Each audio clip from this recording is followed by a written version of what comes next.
Un viens no tiem brīnīšanās objektiem ir tas, ka tu esi apguvis Kaleri Pajacu. Mēģināju apgūt astroloģiju, ajurvēdu, visādas veidiskas zināšanas. Tas bija tā, ka es jau biju veģetārietis, cik tur gadus, neatceru, nosvarīju, teiksim, 10. Un vienā brīdī man paliek grūti no veģetārisma. Es nezinu, kā tagad tā es atceros, man liekas tik jocīgi, bet man bija kaut kāda, es teiksim, par žļambāšanas periodu nosaukt. Vai tu gribi pateikt, ka bija apzinātāka sapņošana, tā kā lucid dreamings gan izvēl? Tu tos sapņus vienkārši, tu parasti pamodies, tu to sapni vienu atceries. Ja tu paveicās divus, visbiežāk tu to vienu var neatcerēties, un viņš aizplēna tā kā tāds dūmiņš, ja?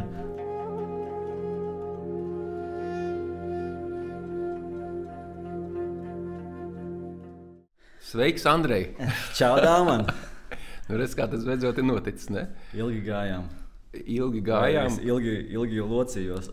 Jā, un es ilgi bremzēju. Jā. Jo pirmo reizi par opciju parunāt ar tevi lampu gaismās, es iedomājos kā 2 gadu atpakaļ. Un tad es tev to uzreiz pateicu. Kā es iedomājos, tad es tev pasaku. Un mana stratēģija ir noklausīties, pamat ar galvu ar smaidu un dzīvot tālāk. Ko nedarīt, jā. Jo es tā neesmu. Tās kameras tā īpaši nepatīk. Jā, bet man ir jāpaliela sevi, ka šajā dzīvē es esmu makšķernieks. Jo man pirmā apzinātā pieredze makšķerēšana, un es makšķerēju visas zivis. Ātrās, lēnās, plēsīgās un neplēsīgās, un tāpēc pacietība ir mana stratēģija. Un attiecībā pret sevi un pret tevi arī. Jā.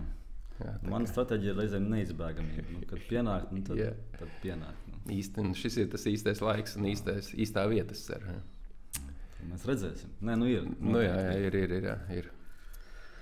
Nu labi, tad klausies. Tad, kad nezinu, par ko runāt un nezinu, kā sākt, tad jāsāk ar jebko ir. Un es jau tam biju gatavs, ka es nezināšu, kā sākt. Un tas, ka mēs runājam, nenozīmē, ka mēs esam sākuši. Un galā mēs varam izrunāt visu, nezinot, par ko mēs runājam. Bet man ir tāds instruments līdzi. Saucās dārgakmeņa tīkls. Pēters Kļava mani uzdāvināja. Autors ir Ramešs Balsehars, un te ir gudrība, viedums katrai dienai. Un es ar tālajošu skatu jau atšķīru. Tātad šodien ir 28. augusts. Jā. 28. augusts, tātad. Ko saka lielais viedums? Ja pārmaiņas būs vajadzīgas, tās notiks. Ja kaut kas mainās, ja tu pasāc kaut ko jaunu vai kaut ko pārtrauc darīt, tev nav jājūtas vainīgam. Tas viss ir daļa no funkcionēšanas kopuma. Tagad varam turpināt skatīties acīs un tēlot, ka mēs esam jau tēmā. Jau sapratuši esam, jā. Nu labi, es uzreiz uz otro pārēju. Konstatējis, ka viņa paša pūliņi nav nesuši augļus, kā šajā gadījumā. Jā. Cilvēks vēršas pie kāda spēka, rada iedomājas spēku, kurš dos to, ko viņš pats nevar iegūt. Viņš rada tēlu, dievina un pielūdz to un izlūdzas no tā vēlamo. Kad arī šis iedoma tēls nespēja dot meklēto, rodas vēl lielāka vilšanās un ciešanas. Jā. Tā no augstā plaukta. Pilnīgi no augstā plaukta. Liekas, ka vajadzēja kaut kur sarunas vidū to izlasīt. Jā, kad neduālisms runā, tad duālisms klusē. Tas ir mans komentārs. Jo viņš ir kaut kur starp mums pa vidu. Ne? Vai viņš aptver mūs? Es aizķēros vēl tajā. Nu, labi, klausies. Man ir aizķērušās no mūsu ilglaicīgās sadarbības vairākas lietas, ko mēs viens par otru jau zinām, bet viņas vienmēr ir tā vērts, lai pabrīnītos. Teiksim, man par tevi. Un viens no tiem brīnīšanās objektiem ir tas, ka tu esi apguvis Kaleri Pajacu. Tas ir tāds pasaulīga lieta. Pastāst man un tev, kas ir Kaleri Pajacu, kā tu pie viņa nonāc un kā saka, jā, un ko tu no viņa iegūsti, un pastāst visu, kas tev nāk prātā par to. Jā. Tā kā nonāca pie tā kā tādā loģiskā secībā pēc tā visa, kas bija, ko es darīju.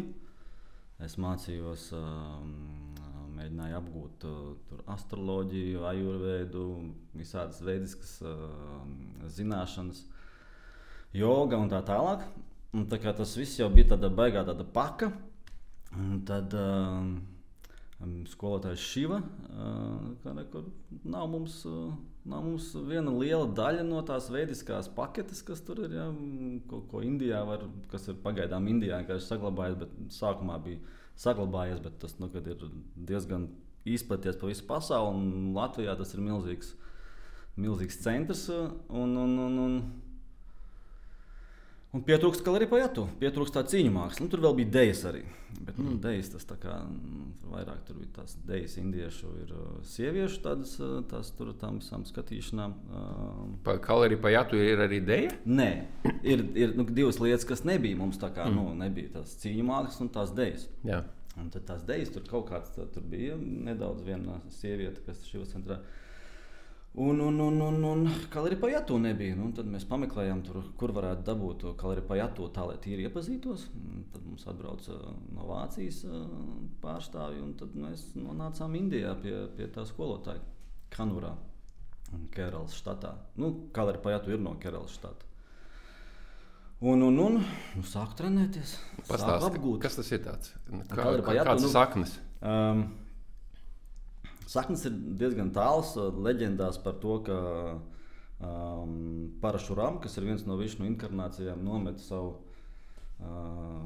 savu āmuru, tā viņi teiktu, ja, Keralas štatā, un tur arī Keralas štats ir tagad. Un viņš ir tas kas to kaloriju nodevis cilvēkiem tālāk. Tā tas tur notika, no paaudzes paaudzē tas kaloriju tiek nodots, tā kā cīņa māksla. Un līdz kaut kādā brīdī tāds Keralas mūks ceļoja uz austrumiem. Un viņš aizceļojās līdz Šauļinai.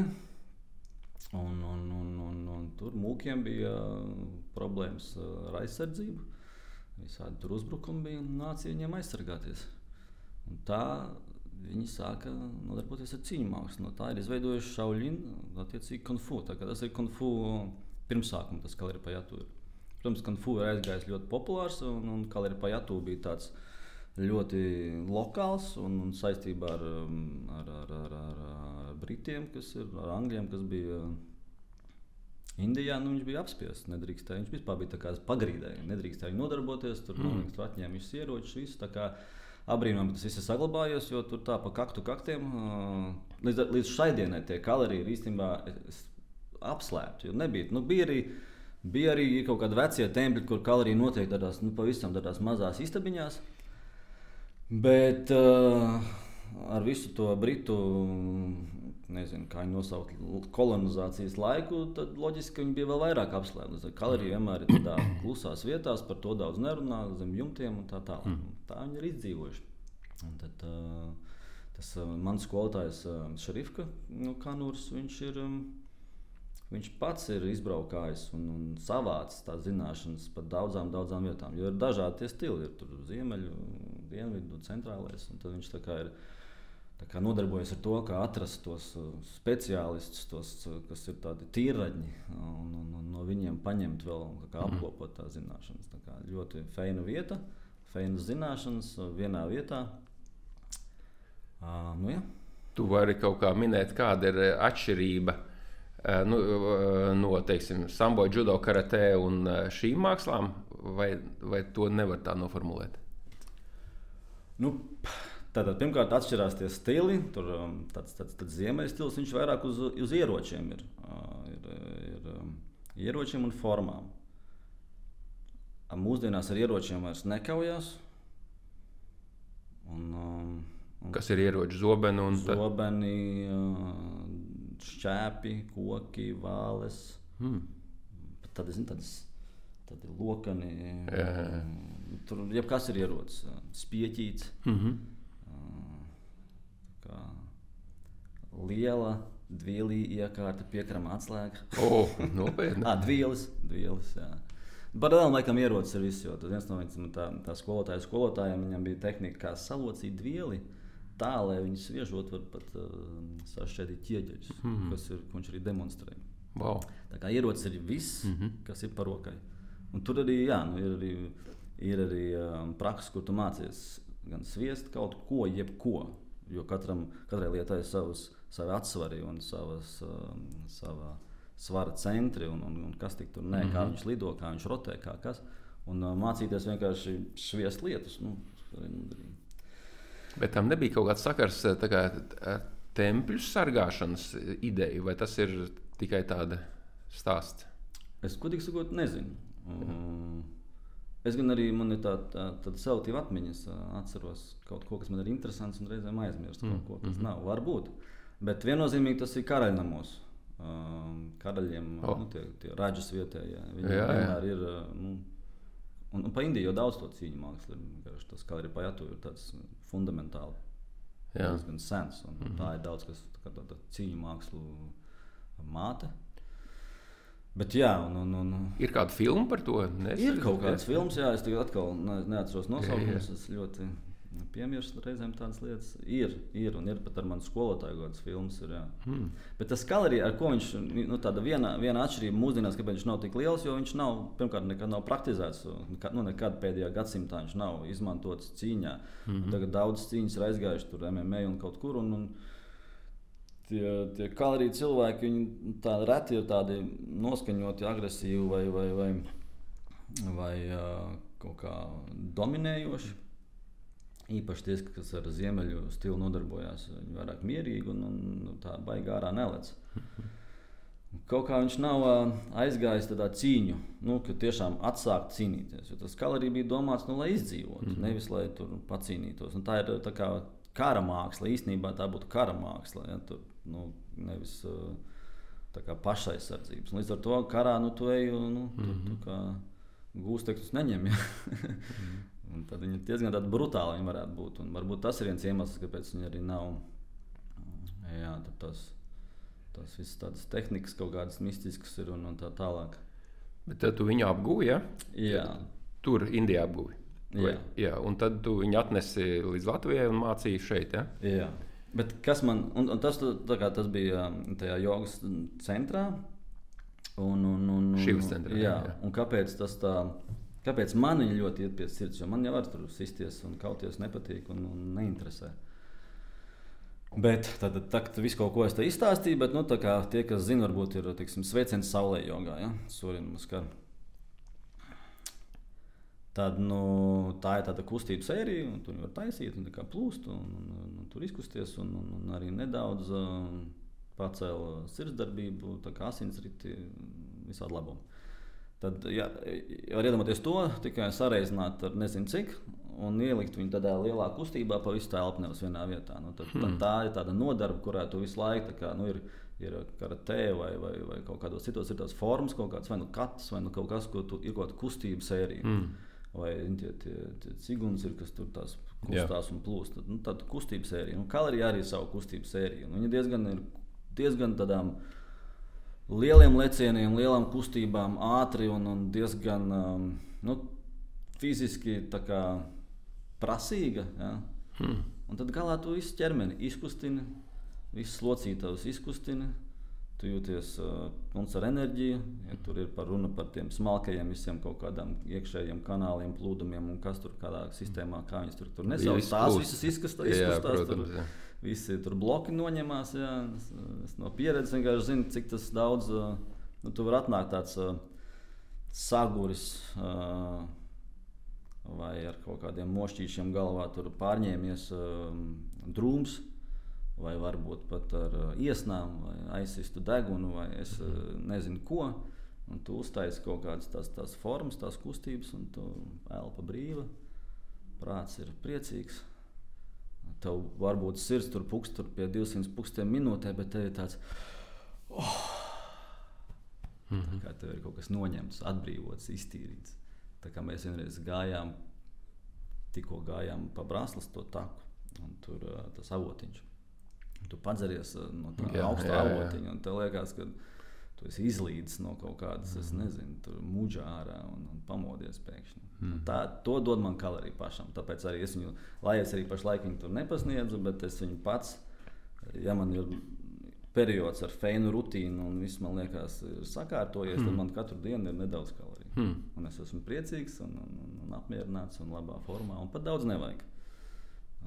11 minūtes pat jau ir feini. Es tev prasīju par tām filmām, neticot, ka tu zināsi kādu, bet gan jau kāda ir. Un, ja mēs atradīsim, mēs ieliksim kādu fragmentiņu, bet manā pasaulē parādījās video, kuram bija 5000 skatījumu, kur tu rādi dažas kaloriju kustības.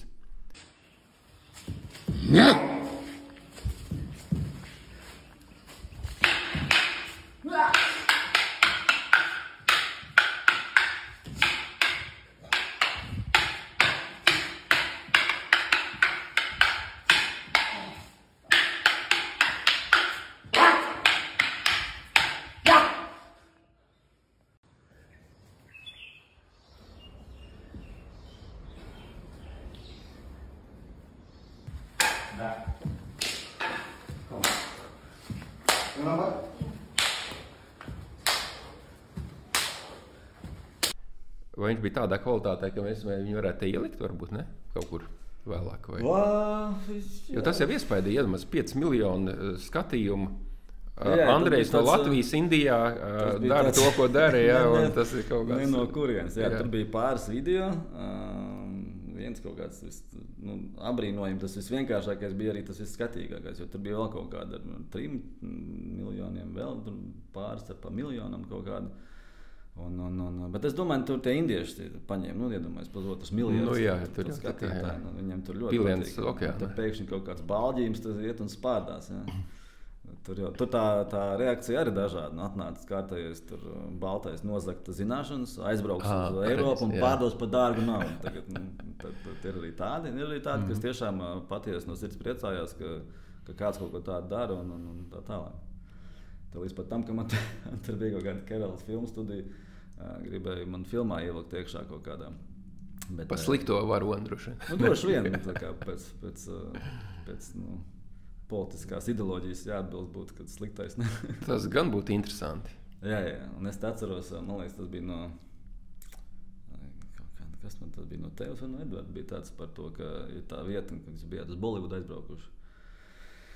Laikam Edvards teica, ka viņš grib apstīties to vietu, kur vai to veidu, kā viņi tur ar to zirgu jāja, un tad nometās uz sāna, izslīd cauri mašīnai, un tad piesļās ar zirgu apakaļ un skrien tālāk. Tā kā reizēm ir bojevikos, ar mocu to izdara. Tā nometies, izslīd un piecelies.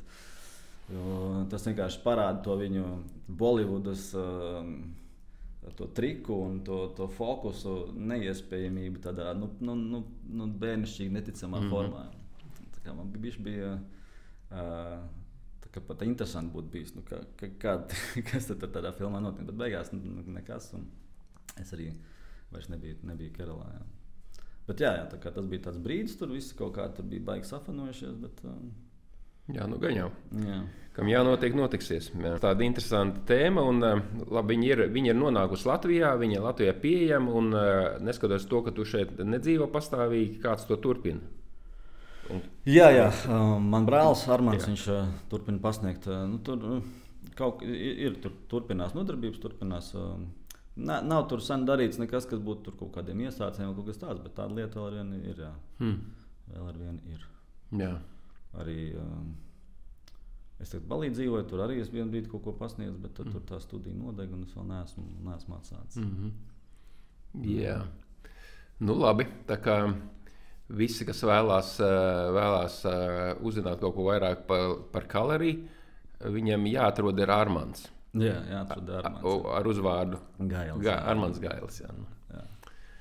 Bet jā, tātad, man tā nav, kā baigi patīk tur par to cīņu mākslu, bet tieši par to veselību un to, ko tas dod tā kā meditācijas ziņā, tas man ļoti... Daļ tā, es to kaloriju, es domāju, es viņu darīšu līdz dzīves galam vienkārši. Tā ir tāda lieta, kas man vienmēr sēdēs līdzi manā pieredžu somiņā. Jā. Bet zīmīgi, kad es dzirdēju no tevis stāstu par kaloriju. Tur bija tā, ka augstākā pilotāža ir masāža. Ne? Masāža kaut kā saistīta ar to kaloriju. Ir tāda kaloriju masāža? Jā.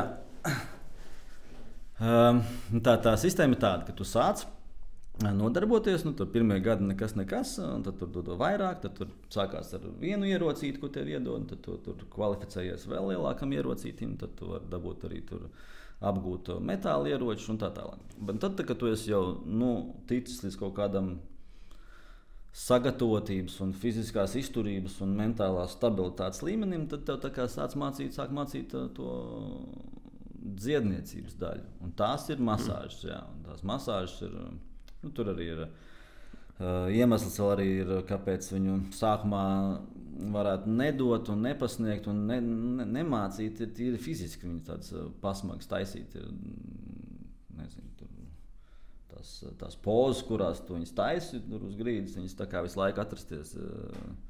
Ir tās filmās bieži vien tur kaut kādu kung fu skolotāju ieliek tev tādā puspietupienā un tad sēdi un tupi tur. Un tad, nezinu, tur minūte, 5, 10, cik tu tur var. Apmēram tādās pozās tur tās masāžas reizēm tiek taisītas. Tā kā vienkārši fiziski grūti. Tā kā ir ļoti labi, ka tu vienkārši gatavs to darīt. Tur slot uz muguras un tā tālāk. Bet, jā, tad sāk tās masāžas mācīt. Jo tā doma ir tāda, tā kā ir tāds kopums cīņu mākslē. Ja tu izej ārā tur uz lauka kaut kāda cīnīties un gūsti traumas, tad tev būtu jābūt iespējai pēc iespējas ātrāk tikt atpakaļ ierindā un cīnīties tālāk. Ja? Līdz ar to ir kaut kādas reizēm sāpīgas, bet līdz ar to arī efektīvas metodas, kā sakārtot to ķermeni, atgriezt viņu funkcionāli. Tur tie stāsti ir diezgan brīnumaini reizēm, kādos stāvokļos to ķermeni var tomēr piecelt kājās tur, no ratiņiem un no gultām un tā tālāk. Jā. Tad tas iznāk tā ļoti specifisks masāžas veids. Jā, tur ir tādas, kas iekustina to tā kā pat pa enerģijas kanāliem, tā teiksim, tur ķīniešiem meridiāns, tad šeit ir nādī, tad tie kanāli, tad nādī ir no sanskrita, tas ir upes, pa kurām plūs. Tur. Un ļoti, ļoti liels akcents ir uz to fasciju, nezinu, kā latviski īstenībā pareizi fascija, ja? Kas tagad īstenībā paliek populāri, ļoti daudzi tā sāk pētīt, ka viņai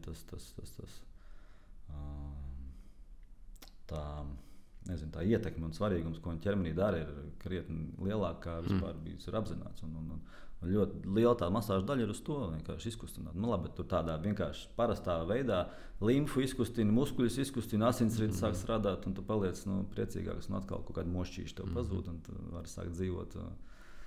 Bet jā, tā kā var piecelt reizēm arī guļošs. Un tad tu to sāc mācīties, un tad beigās tu esi tāds skolotājs, kas pasniedz cīņu mākslu, bet pārsvarā pie tevis nāk tieši uz masāžām. Un tā cīņu mākslas pasniegšana tradicionāli vispār ir pavelti. Viņi vienkārši tiek nodota. Tad tie skolotāji dzīvo uz tām masāžām parasti. Masāžas, tas nav tikai masāžas, tas ir tā kā, kad marmu punkti kaut kādi, kur tur ietekmējot kaut kas notiek. Jā. Labi, es domāju, šī tēma ir apmēram tā ieskicēta. Un mēs pieminējām Šivas centru, un šis ir īstais brīdis, kad izteikt pateicību Šivam, jo Šiva mūs saved kopā. Jā, viennozīmīgi. Jā. Tā kā paldies Šivam. Namah Šivai. Un tas bija, nav svarīgi, tas 2000. gadi, un tad mēs, 7. Tad mēs katrs savā tādā ritmā apmeklējam Šivas lekcijas, nodarbības un tā joprojām, un tad notika tas, ka man liktenis bija lēmis vēlēties doties uz Indiju kopā ar bērniem Edvardu un Agnesi, un tad es vērsos pēc palīdzības pie žanra ekspertiem, pie skolotāja Šivas, un tad Šiva laikam ieteica tevi, teiksim, tā ir mana versija, ja? Un tad radās tas mūsu brauciens. Tas brauciens bija domāts tā, lai ir jēgpilni un lai ir interesanti bērniem, jo bērniem bija, es neatceru cik gadi, 12, 15, kaut kas tāds, ja? Kaut kas tāds uz aci, ja? Un līdz ar to vest jaunus cilvēkus uz Indiju tikai savā atskaites sistēmā ir naivi, un tāpēc gribējās vairāk mistikas un tādas lietas. Un to tad arī tu nodrošināji. Ko tu atceries no tā mūsu kopējā brauciena? Man liekas, tas bija fantastisks. Es atceros, tas bija periods, kurā es ēdu tikai augļus. Tas bija tā, ka vēl, man liekas, vēl tāda svaigēšana vispār nebija kā jēdziens. Nu, gan jau, ka bija, bet es tā nezināju, ka es to daru. Bet, tad es to atceros, ka es tur ēdu abolus un banānus un tikai to. Bet kas man, laikam, es labāk paliku atmiņā Kedernatā, tas kāpiens augšā. Kāpiens augšā Kedernatā ar kas tur Šankaračārija augšā. Jā, ar to. Jā, tas ir diezgan tāds 19 km kaut kāda, ne? Nav tā? Man liekas, es neatceros, jā. Saku, es tā neturu atmiņā. Tas nebija viegls. Un mēs sadalījām, mēs bijām 4. Daumans un 2 bērni un Andrejs. Un tad Edvards pieslēdzās tev kā stiprākie un ātrākie. Jūs 2 tā gājāt, ja? Jā. Tad es pareizi atceros.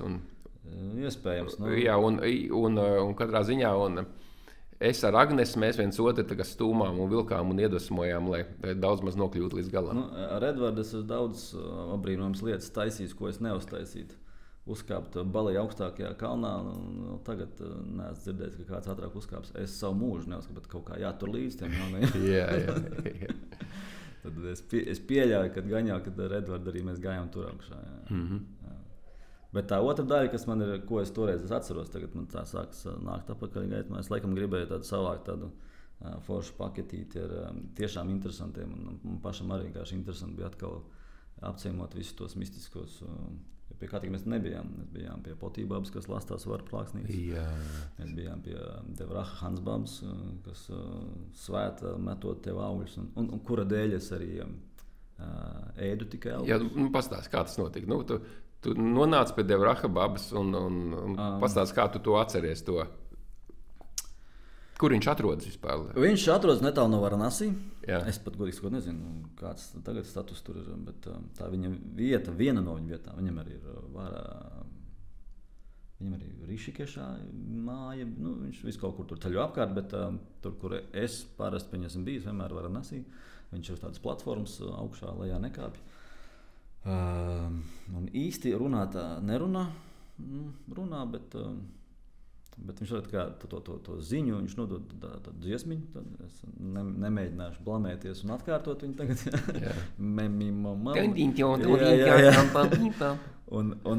Un tad kaut kāds tur vienmēr atradīsies, kas kaut ko interpretēs no tās dziesmiņas. Kā tas ir ar visiem lieldarbiem, mēs varam nezināt, kas ir likts iekšā rakstībā, bet pēc tam viņi tur interpretēt var apbrīnojamos veidos. Tad līdzīgi arī tās viņa dziesmiņas var interpretēt nedualismu un citādos veidos. Redz, un bijām pie viņa, un man laikam bija, es nezinu, kā, tagad tā es atceros, un liekas tik jocīgi, bet man bija kaut kāda, es teiksim, par žļambāšanas periodu nosaukt. Visādi gardumi taču pasaulē ir. Un tādēļ, un šādēļ, un saldumu, un kaut kas. Man bija kaut kas uznācis, tāds eksistenciāli nesapratni par to. Tik daudz jāēd ir kaut kā. Es nemāku izskaidrot. Es pat tā nevarēju saprast, ko es vispār gribu ēst vai kaut kas tāds. Un tad es atceros, es sēdēju pie galda un nevarēju saprast, ko vajag. Un tad es vienkārši ēdu to, kas tur bija. Kāds kaut ko pa daudz pasūta, kad, nezinu, tam šķīvīt pa daudz vai lasīja vēl vienu. Un tas par sevi pats nav baigais stāsts, bet tas raksturo to, kāds es nonācu pie tā Hansbabas. Ja? Tā nav liela lieta, vienkārši tas man bija galvā. Un viņš man sviež, un tiem aboliem viņš tur visiem sviež, un vienkārši tāpatās, un viņš sviež man un saka falahari. Un kaut ko vēl varbūt. Kā falahari? Jā. Tā kā fala vai fala ir auglis, un hari ir cilvēks sanskritā. Un viņš man tā iesvieda, kad noķēra. Tad es arī sāku ēst augļus kaut kādu gadu. Tad viņi noķēra kopā ar svētību, jeb tādu instrukciju. Jā. Vairāk tā, es viņu paņēmu tā kā vai pat atvieglojumu tajā brīdī. Tas man tiešām kaut ko palīdzēja, kaut kādu laiku tāda. Nevis ierobežojumi, bet atbrīvojumi no tādas Jā, tieši tā. Tas nebija ierobežojums. Es domāju, ka ierobežojumi, pirmkārt, es to neizdarītu. Jo man liekas, ka vislabāk strādā tā iedvesma kaut ko darīt un pārliecība. Un, ja tev viņa ir, tad tu pat nevari ņemt nopelnu par padarīto, jo tas ir noticis pats par sevi. Tā kā es nevaru lielīties par gada neēšanu, tas nenozīmē, ka es to nedaru. Es varu palielīties, ja? Bet es tā iekšēji saprotu, ka tas tā vienkārši notika. Un tas nāca caur viņu vienkārši, kā tāda pārliecība, ka tas tagad ir jādara. Un ar tāds tas arī īstenībā. Tad sanāk, ka ar to arī tajā gadā tas kalorijas man sākās saslēdzās. Jo tagad, kad es sāku nodarboties ar kaloriju, tad es biju augļēdājs. Un tas bija liela problēma tur uz vietas, jo visi gribēja mani barot. Jo kā tad cīņa mākslā, tāds tieviņš un nepaēdis. Jā. Bet tas bija tik iespaidīgi, ka tajā gadā, kad mēs bijām jau veģetārieši ģimenē, bet tu biji augļēdājs. Un, manuprāt, tu biji tikai ābolēdājs. Nebija tā, ka tu tikai ābols? Nebija. Varbūt, ka man garšoja tie āboli. Un mēs paņemam to, ko mēs paņemam, tev ir kaut kāds rīsus vai ko, un tu paņem, pieņemsim ābolu, un tad tu viņu lēnām lobīji nost to ādiņu tur, tā, lai ilgums, kādā tu noēdi vienu ābolu, bija tikpat ilgs, cik ilgi mēs ēdām visu to ēdienu. Jā, un abrīnām, ka tas pietiek un tu funkcionē normāli un spēks tā kā vidēji, liekas pat vairāk kā citiem. Ir arī vieglāk kustēties, protams, mazāk enerģijas vai augstāk, kur uzlikt un tā tālāk. Bet tas lielākais no tā viss ir tas abrīnojamais kontrasts pret to, kā tu redzi, ka cik tā ēšana ir milzīga sastāvdaļa no tā, kas mums ikdienā ir. Un tev pilnīgi tāda cita pieredze. Tagad es esmu pilnīgi citā galējībā. Es ēdu, man ir tāpatās, man tas veģetārs, ir kaut kādas lietas, kas man patīk, bet es tā vairs, es nemēģinu diētā sēdēt vai kaut ko. Toreiz ar tā nebija diēta, tā bija kaut kāda pārliecība. Diētas man, tajā jogā, protams, ir visādas lietas, ko tu tur dari, tur attīrīšanās un tā ir viena lieta, bet jā, tagad es vienkārši priecājos par... Tā ir tā augļiešana, to varētu nosaukt par tādu ekstremālu svaigēšanu. Jā. Man nebija nostādījums augļi, īstenībā tā padomā apakaļ, viņš man teica augļu cilvēks, nevis burkānu cilvēks, tā kā varbūt, ka bija, bet sākumā es domāju, kaut ko burkānu vai kaut ko apēst, vienkārši tur baigi netaisīt ēst. Tad tas viss nokristalizējās uz to, ka man labāk tie augļi iet pie sirds. Tā kā es pilnībā saprotu un zinu, man ir pieredze tajā, ko tu saki, jo es pats mistiskā veidā kļuvu par svaigēdāju. Tas bija tā, ka es jau biju veģetārietis, cik tur gadus, neatceru, nosvarīgi, 10. Un vienā brīdī man paliek grūti no veģetārisma. Tāds veģetārisms, tāds parastais, ajurvēdiskais. Un es vienā dienā, tā bija svētdiena, es domāju, es esmu dzirdējis par svaigēšanu, un man leduskapī stāvēja spināti. Tagad es ēdīšu zaļumus. Man neviens neteica, es pats tā izdomāju, sāku ēst, noiet to spināts, man viņi ļoti garšoja, man viņi joprojām ļoti garšo. Un tad tā man svaigēšana bija tāda, nevis iet uz kaut kādiem veikaliem un kafejnīcām, bet meklēt zaļumus pļavās un mežos savos laukos. Es burtiski staigāju, protams, sāku ar pienenēm, ceļmalapām, to, ko visi daudz maz zina, ko var ēst. Priežu pumpuri un jaunie čiekuri un egļu jaunie dzinumi. Tas tāds standarts. Un tad gāju tālāk, burtiski gāju pa mežu, skatos, izskatās tāda kaut kas ēdams. Es viņu pamēģinu, ēdu, nē, tiešām nav ēdams. Ja? Un tādā veidā beigās atrod kaut ko ēdam. Un tam man izveidojas tāda pakete. Tas tā kā tās Anastasijas grāmatas līdzīgi. Tur arī iesaka, tur laikam viņi tā dzīvo, ja, ka viņi vienkārši neēd, bet iet pa mežu un kaut ko sagribās un iebāž mutē. Un ar to pietiek. Tā stāsta galvenā daļa tam klausītājiem, kas tēmu nezina, ir tā, kā mana pieredze. Tad, kad es biju svaigēdājs, es burtiski varēju noēst tādu čupiņu ar tiem svaigumiem, ar tiem zaļumiem, vai arī dažreiz bija samalti zaļumi, jo, teiksim, kosa. Kosa bija manā racionā kā ēdama zaļa, bet viņi tāpatās ēst kosu, iedomājies, kosa viņa tāda pās ir. Ja? Nevar, un tāpēc es viņu malu kopā ar kaut kādām ceļmalapām un tā joprojām. Un uztaisīja burtiski pāris šotus pa 50 gramiem, kā mums padomu cilvēkiem ir pierasts, ja? Vienu šotu, otru šotu, un pēc tiem 100 gramiem ir tāds spēks un enerģija, kādu es neesmu nevienā citā diētā, ja bēšanas paradumos baudījis. Un tas ir apbrīnojami. Un tas bija mans enerģētiskākais un spēcīgākais laiks, nekādas pārēšanās. Vienmēr ir tāda iedvesma, jo ir kaut kāds izplūst, respektīvi. Tev var tāpatās bija ar tiem āboliem? Tas periods. Man ir tāds, es tā klausos un es atceros, es visu tam piekrītu. Tajā pašā laikā man ir kaut kāda pretestība pret to. Teiksim, negribētos, ka kāds klausās un iedvesmojās, un tagad saprotu, ka tas ir jādara, jo tas ir ļoti specifiski un neteikt, ka tas ir vajadzīgs. Individuāli. Jā, labāk ir ēst prātīgi, regulāri un visu laiku. Tā diēta kultūra man bišķi liekas neveselīga.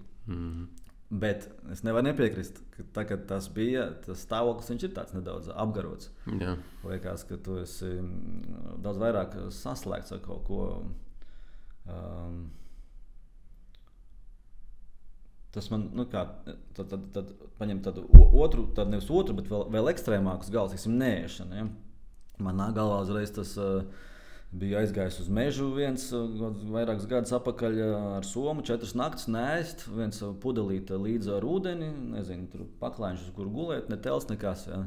Un 4 dienas tur esi. Un nēd, sēdi, skaties, kā gliemeži rāpo par matracīti un tik aši paskrien garām, ko tālāk. Bet kāpēc es to atcerējos? Tāpēc, ka tie sapņi, tu tos sapņus vienkārši, tu parasti pamodies, tu to sapni vienu atceries. Ja tu baigi paveicās 2, visbiežāk tu to vienu var neatcerēties, un viņš aizplēn tā kā tāds dūmiņš, ja? Nav, ja tu viņu nepaķer. Ar vāru arī nepaķers. Tas tāds...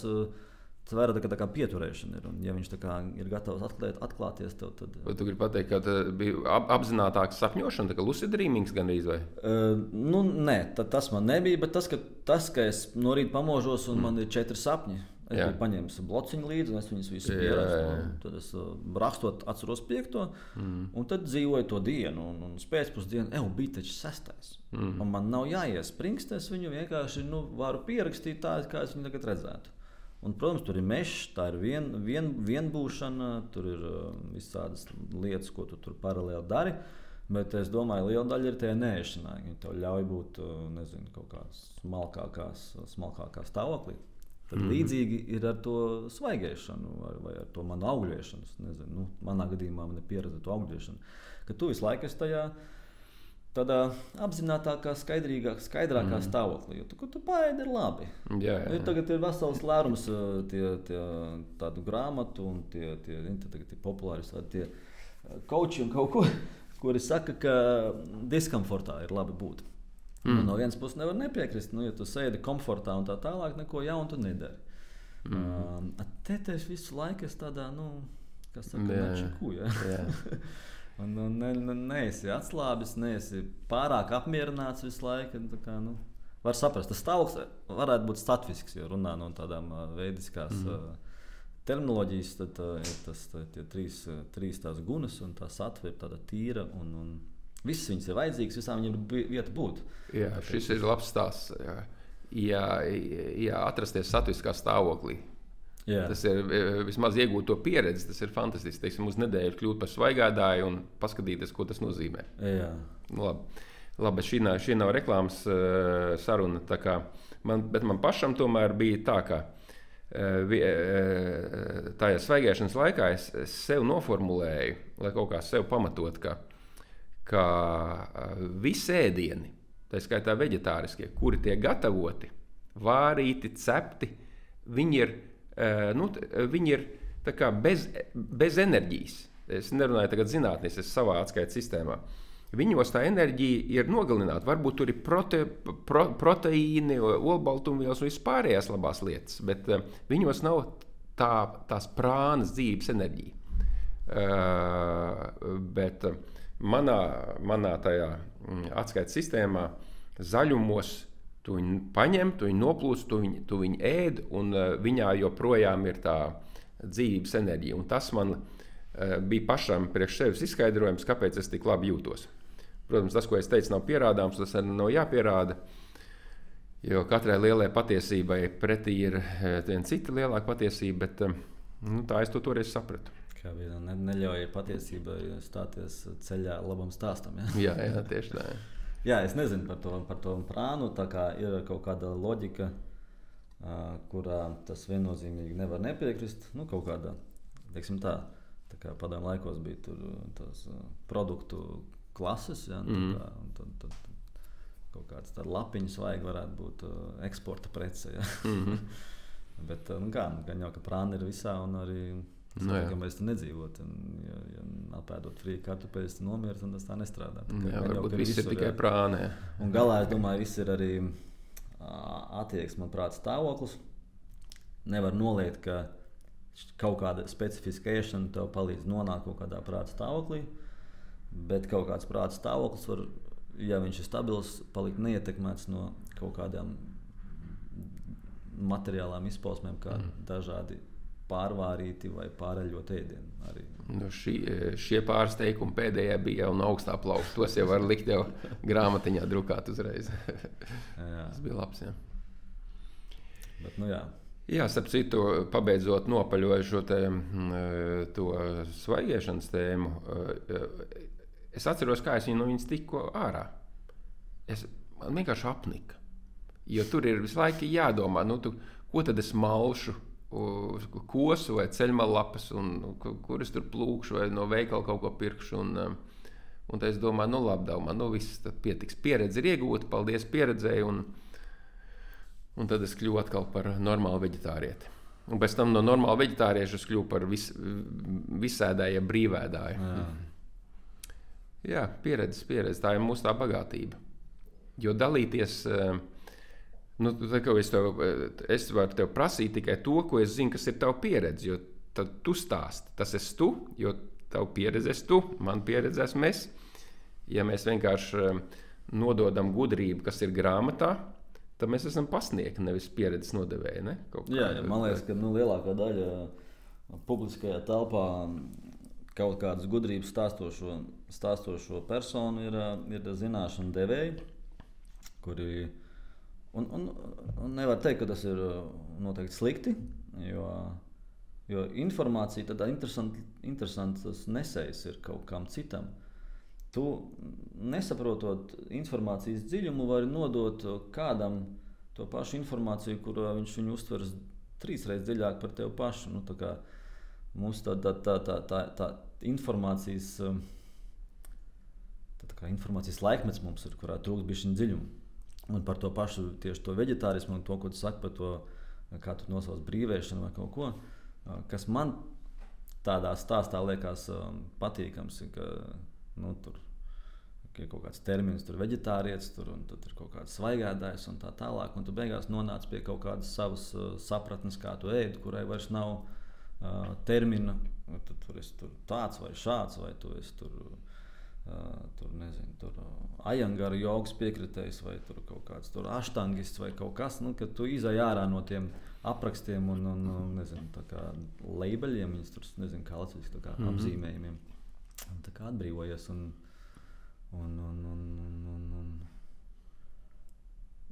aizai aiz tās informatīvās lauka kaut kā tā. Jā, interesanti. Tu pieminēji jogu. Tad, kad mēs abi satikāmies tajā Šivas centra laikmetā, tad viena no tām lietām, ar ko es nodarbojos, bija hatha joga. Kad tu beigās nonāci, ka tu nevari tikai klausīties lekcijas, vastu šastru un tam līdzīgi, ka kaut kas ar ķermeni jādara. Un tad es sāku nodarboties hatha jogu, tā lēnām, jo man bija kaut kāds 110 kg toreiz. Un tad beigās tā kā aizgāja, un es apgūtu tajā savā amatiera līmenī. Un tad es biju, nezinu, kāds 7-8 gadus biju aktīvi tajā hatha jogā. Un tad man tas pazuda. Man bija dzīve aiznes pa citiem ceļiem. Un būtiski nesen, pirms kādiem pāris mēnešiem, es sajūtu, ka prasās, ka neplūst tas, ko tu teici, ka tu nodarbojies ar kaloriju un tad viss plūst. Un es būtiski sajūtu, ka neplūst, ka apziņā ir ienākusi skaidrība, bet tā ķermeniskā daļa netiek līdzi, jo viņā ir blīvums jeb sastrēgums. Un dzīve man piedāvāja fantastisku skolotāju, viņa vārds ir Romāns, un es sāku nodarboties tagad 2 reizes nedēļā ar, kā to sauc, aštangu, vai tas bija ar tiem pribambasiem? Tas Ajengārs, laikam. Ajengāra jogu, un tāda baude ir pēc tam. Sākumā tas pasākums pagrūts mazliet, uz robežu, uz nevarēšanas robežu, bet pēc tās pusotras stundas es jūtos tā kā, wow, kā lai saka, ir harmonija starp domājošo apziņas, ja prāta daļu un kā saka, un ķermenisko versiju. Tu tā kā plūst. Jā, man tas ir labi, ka tu izēji kā pelavas no, kas tur bija? Pelavas no, ko tur šķiet? No pērles no pelavām, ne? Kaut kāds izturās. Graudi no pelavām. Jā, graudi no pelavām, jā. Jā, tu tur ko tik pa dzīvi tu neizdari. Tur šito un to un tā. Un tad kas tad paliek pāri, kas ir tie graudi? Ja? Vai kā apsties, atnāk apakaļ joga, tīri tajā vingrošanas veidā, jo viņi liek justies labi. Tu viņi dari. Veca dziesma jaunās skaņās. Tā kā man arī tieši tāpatās ir kaut kādi graudi, kas es saku, tas kalorija, man liekas, būs ar mani līdz kapa malē. Ja? Bet ir kaut kādas lietas, tas pats, kā tu esi joks līdz galam parasti, kaut kādas lietas, kas vienmēr būs ar tevi. Un no tādām lielām lietām, meditācija, tas ir tas, kas man ir kaut kā aizķēries un sēž un ik pa laikam atnāk jaunās kvalitātēs un atkal atgādina, tā kā tu teici par to jogu, pēkšņi, ka tu jūties labi. Tas ir tādi tie graudi, kas paliek pāri. Jā, unikāli. Tu minēji to Latvijā ļoti populāro vārdu līdz kapa malai. Mēs abi zinām, kā latvieši, ka kapu kultūra ir Latvijā gan pirmā vietā, varbūt pēc hokeja, bet vai ne pēc dziesmu svētkiem. Satikt radus, jā, bet tajā pārējot mazliet ārpus šīs latviskās jaukās domāšanas un kapu cienīšanas, mēs zinām, ka dzīves ir daudz, bet beigās dzīve ir tikai viena.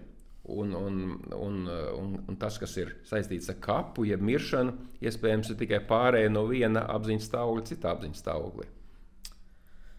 Jā, šai pasaulē atceroties, mēs to neatceramies, kā tur īsti ir, bet paspekulēt par tēmu jau. Noteikti, es teicu to, pieminēju to kapu malu, man mazais no malas skatītājs teica, to viņi būs. Jā. Tāda tēma, protams, ir plaša, un atkal ir informācijas lērumi. Un šī tiešām ir tāda tēma, kur ir pārsvarā informācijas lērumi, jo kurš tad īsti ir kaut ko no pieredzes pastāstījis. Ja, lai no pieredzes pastāstījis, tev būtu jāpārkāpj kaut kādam šim iedomātajam slieksnim kaut kādam, kurš varbūt nemaz nav. Ja? Jāatnāk apakaļ, un tad jāstāsta. Es tāds neesmu saticis, pats es tur neesmu bijis, līdz ar to es neko nezinu. Lasījis esmu daudz, man ir daudz skolotāji, daudz ko par to stāstījuši. Bet galā es pieļauju, ka galā man stāvoklis tāds, ka es to nezinu vienkārši. Un es dzīvoju ar tādu pieļaušanu, ka galā var būt jebkas un nekas. Jā. Jo galvenais ir būt. Es te sapiņķerējos jau savā domā. Jā. Manā dzīvē es esmu izgājis dažādas pieredzes, un man secinājums tāds, ka arī šeit esot un zinot, ka es neko nesaprotu, jo vairāk es uzzinu, jo mazāk es saprotu.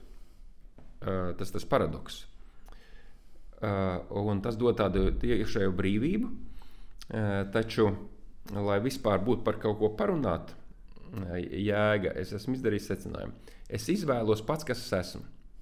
Un varbūt tā nemaz nav izvēle. Tas vienkārši katrā dzīves brīdī, teiksim, 10 gadu vecumā vai 50 gadu vecumā, vienā brīdī es saku, es esmu Daumans.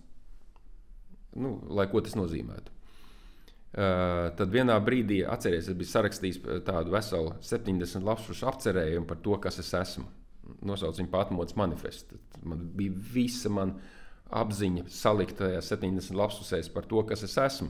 Gan pasaulīgi, gan pārpasaulīgi. Bet katra jauna pieredze ļauj šo formulējumu, kas es esmu, izmainīt. Jo tā jau ir. Mēs jau neesam dogmatiski. Mēs tomēr plūstam kaut kādā veidā. Un ja vienā brīdī es, teiksim, līdz Šivas centram, līdz 2000, kas tas bija, 2. gads, es dzīvoju tikai pasaulīgo dzīvi, tātad, ko tas nozīmē? Es pelnu naudu, es esmu biznesmens, es domāju, kā paēst, ģimene un visu šīs lietas, un tas ir tāda ķermeniska dzīve, kas ir vienkārši normāla cilvēka dzīve. Un tad es Daumans, būtībā ķermenis, un viss. Un tad kaut kas notiek, un es nonāku Šivas centrā, un manā gadījumā es nonācu tur paģerās, jo es vienkārši nezināju, kā izdzīvot sestdienas rītā pēc piekdienas tusēšanas. Un es nonācu Šivas centrā, Augstceltnē, Zinātņu akadēmijas. Mana sieva Ivete man tur uzaicināja, un es sapratu, ka labāk iet nekā palikt gultā. Un es aizgāju, un lekcija bija par karmu. Un laikam tas jocīgais apziņas stāvoklis bija tas, kas palīdzēja man saslēgties ar to stāstu, ar skolotāju Šivu, un man vienkārši tā kā vārstuļi atvērās. Man atvērās ierādīt, wow! Aiz visa tā, ko es domāju, kas esmu es un kas ir pasaule, ir vēl kaut kas. Un tā kā es pavēru durvis, un tad, kā es tur iegāju, tad man tā kā caurvējuši ienest mistisko, maģisko un ezotērisko meklējumu pasaulē. Jā, kaut kā atmiņas stāsts. Bet atgriežoties pie tā, es pat aizmirsu, ko mēs runājam, bet pieredze. Ja? Pieredze ļauj noformulēt, kas es esmu. Tagad mana pieredze ir tāda, ka man ir bijis saslēgums ar to, ko es saucu ar okeānu. Vai to, ko Ziedonis iespējams sauc par lielā elpa. Ka elpa esmu es. Es esmu elpa. Es neesmu nekas cits. Elpa elpo. Un tas, kas elpo, esmu es. Un cits vārds ir tas okeāns. Un ja mēs runājam par kapu, tad okeānam vārdu kapu, jeb elpoju nevar piemērot. Un tad, kad es to saku, es zinu, par ko es runāju. Varbūt, ja nav bijusi tāda pieredze, tad to ir grūti pateikt. Zivs, kas ir okeānā, viņa zivs atskaites sistēmā droši vien, ka nomirs un beigsies. Un tādā ziņā, protams, nevar nepiekrist, ka kapa malē ir jēga būt. Bet tajā brīdī, kad es dzīvojot zivs dzīvi, es zinu, ka es esmu okeāns, ja bija lielā elpa, un man ir šī pieredze, tad es zinu, ka tas, kas zivs ķermenim, ja cilvēku ķermenim ir miršana, ka ir kaut kāds kaps, kur pēc tam radinieki nāks un uzliks puķīti, viņš man ir tikai pārēj uz citu apziņas stāvokli. Tāds. Jā, to kapa malu vai tas slieksnis, viņš ir un nav vienlaicīgi, jo no tāda, tas ego, viņš nomirs. Viņš nomirs agonijā un mokās, un no viņa skatu punkta tur nav glābiņa, tur nav izejas, tur nav gala punkta, jo viņš dzīvo šajā pasaulē, šajos uzskatos, šajās matricās, robežās, fizikas likumos, vienalga, kur sociālajās normās, kas ir ieliktas ģimenē, un viņš ir bezcerīgi tur iekšā un viss. Un tur tas slieksnis vai tā kapa mala, es domāju, ir diezgan objektīvi.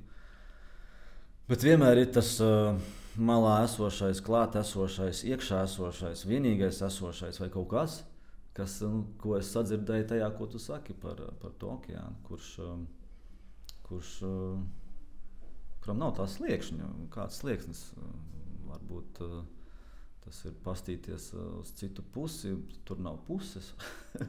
Tas ir tāda esība, kura ir un būs. Un tas tā kā manā pasaulē ir tāds glābiņš. Tā kā tāda drošā sala vai balstu balsts vai pamatu pamats. Jo kam tik nav iet cauri, arī nāves saistībā, jebkurš cilvēks savā ego līmenī no nāves baidīsies, tiksim, tā varētu iedomāties kaut kādu apgaismotu būtni, kuru kāds kraujas malā varētu pastumt. Un es domāju, ķermenis reaģētu pieķerties, reaģētu nenomirt. Dabiski, tā ir viņa tā funkcija izdzīvot. Un, lai izdzīvotu, tas ķermenis ar to ego, tām bailēm ir vieta būt. Viņas nevar nebūt, viņas kalpo ar savu funkciju, ar savu mērķi. Tā kā es domāju, tās bailes ir vajadzīgas un viņas, kā vajadzīgas, viņas ir esošas. Ja viņas ir esošas, tad viņām ir vieta būt. Un tad katram viņas ir, un man ir bijuši brīži, kurās ar viņiem saskaros diezgan dziļi, un tas tādā satraucoši. Tā, ka pilnīgi tāds zibens tev iesper ar skaidrību, ka tas notiks, ka beigsies eksistence šam ķermenim un šai apziņai ego līmenī. Un tad tu mēģini ar to sadzīvot vai saprast, vai sākumā tu mēģini atrisināt to. Un atrisināt, ko tas nozīmē, kas to mēģina atrisināt. Tas atrisinātājs ir ego. Un tajā, kā pats Šiv vienmēr saka, problēmu ego līmenī atrisināt nevar, kamēr, ja viņi ir ego radīti. Tā kā tur nav izejas, un to es arī diezgan ātri sapratu, ka tur nav izejas, un no tā punkta ir vai tu ej uz kaut kādu bēdu ielēju, vai skaties, kas atnāk cits. Manā gadījumā vienkārši atnāca kaut kāda cita veida meditācija un sapratne, vai tā nav meditācija, stāvoklis, kurā tu vienkārši esi, un tu esi tik ļoti šī vienā brīdī, tik ļoti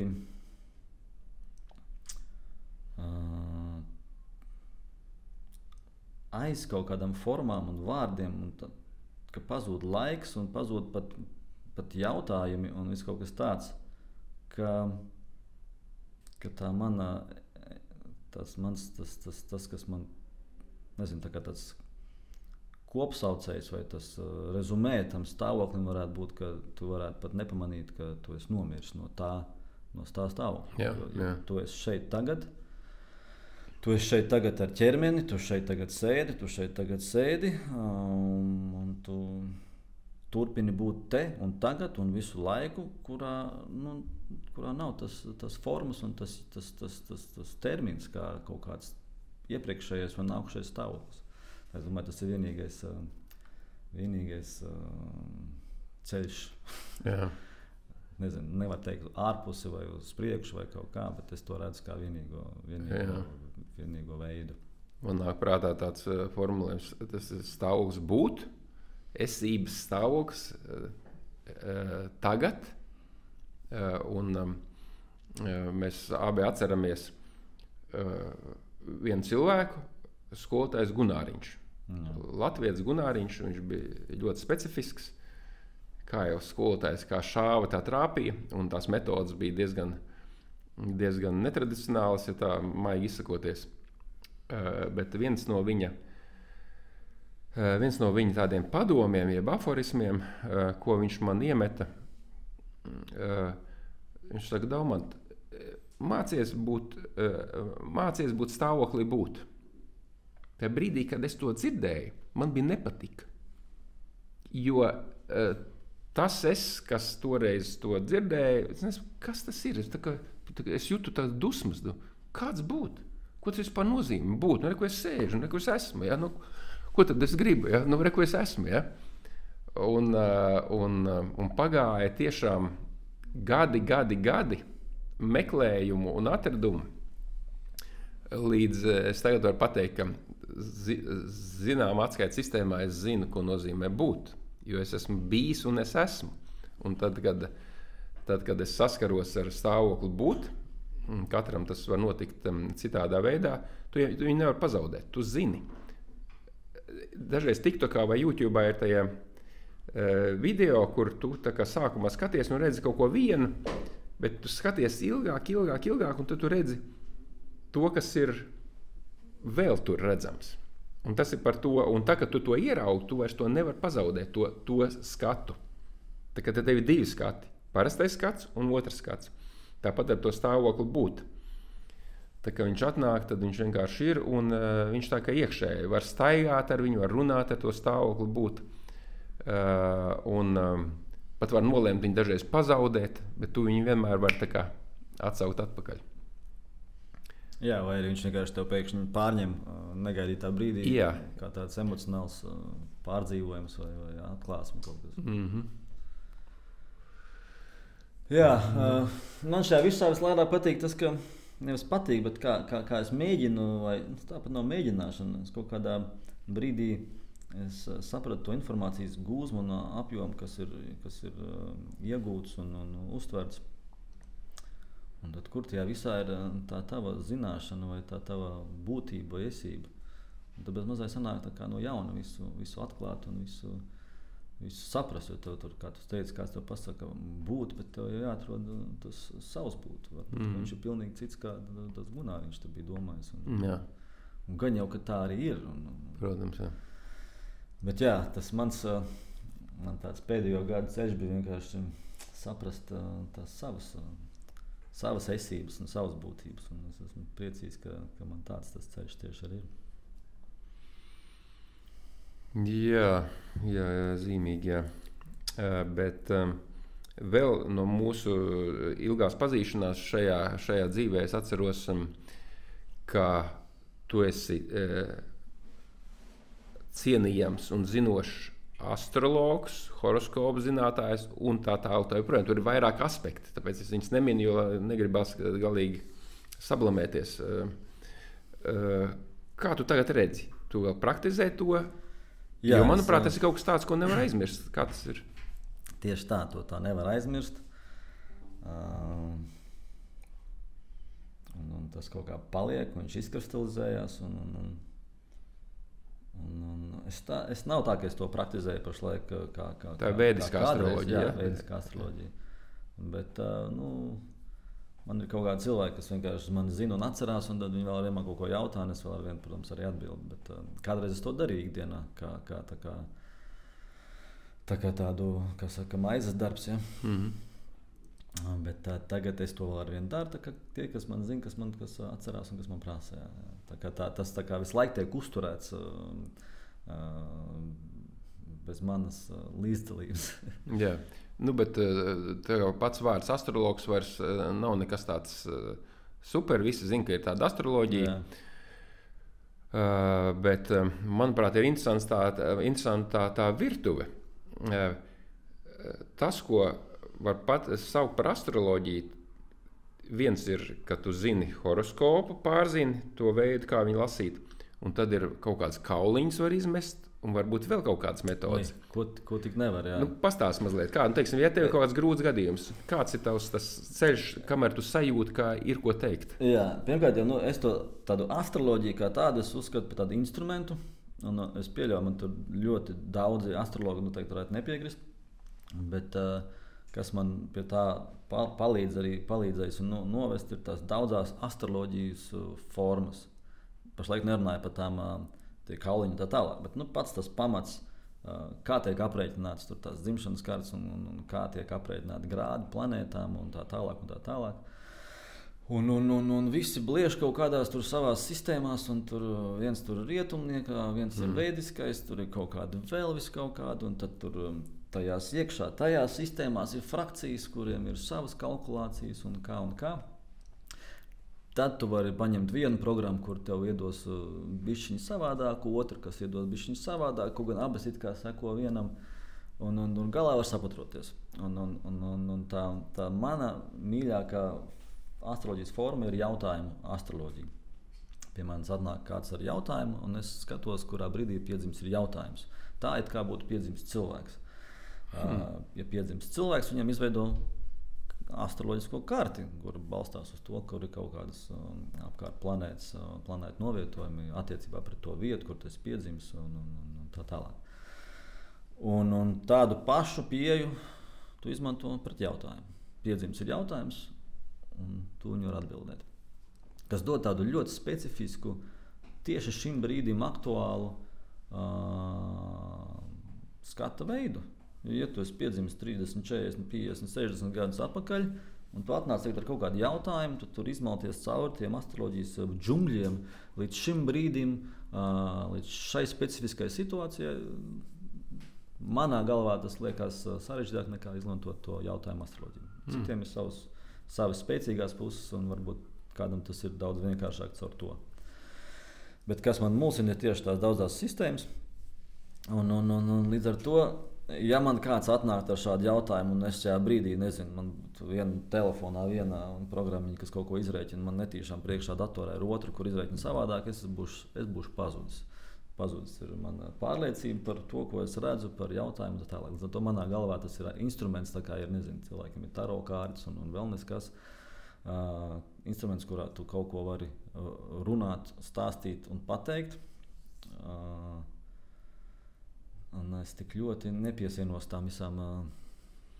Labi, es nebūšu rietumu astrologs nekad, vienkārši tas ir kaut kas pilnīgi cits. Bet es nekad nekarošu pret rietumu astroloģiju, jo katram ir vieta savu būt. Nu, redz, tas ir tā par to, bet ir to veidu ir vēl daudz, jā. Ar kauliņiem tu vari izlikt tur kauliņus, un no tiem tu dabūt ārā kaut kādu vietu. Kauliņi ir tā kā metamie kauliņi? Tā kā tādi, teiksim, manā gadījumā, kas man ir tādi gliemežvāciņi. Gliemežvāciņi, tas ir tāds Dienvidindijas specifisks jautājumu astroloģijas tieši veids, jautājumu atbildu astroloģijas veids. Angliski kaut kāds divination, divinācijas metodas, kaut kas tāds, kā kaut ko atbildēt. Un tur aiziet pie kāda, viņš tev pateikt, noplūcis 12 palmu lapas, atnes man viņu un noliec priekšā, un tad viņš no tā tev atbildēs jautājumu. Roka, sejas, zīmes dabā, sinhronitāte notikumos, kas notiek reizē ar uzdoto jautājumu. To veidu un metožu ir ābrīnojami daudz. Tava paša elpa, kā viņa plūst, caur kuru nāsi, uz augšu vai pa labi vai pa leju viņa plūst. Tur var, tā kā tādā supermarketā, var izvēlēties savu metodu un viņai ķerties klāt. Tā kā galā tās visas ir tehnikas, lai prāts ir mierīgs par to, ko tu runā. Tā kā tu izmanto visus dzīves tev uzdāvinājumus.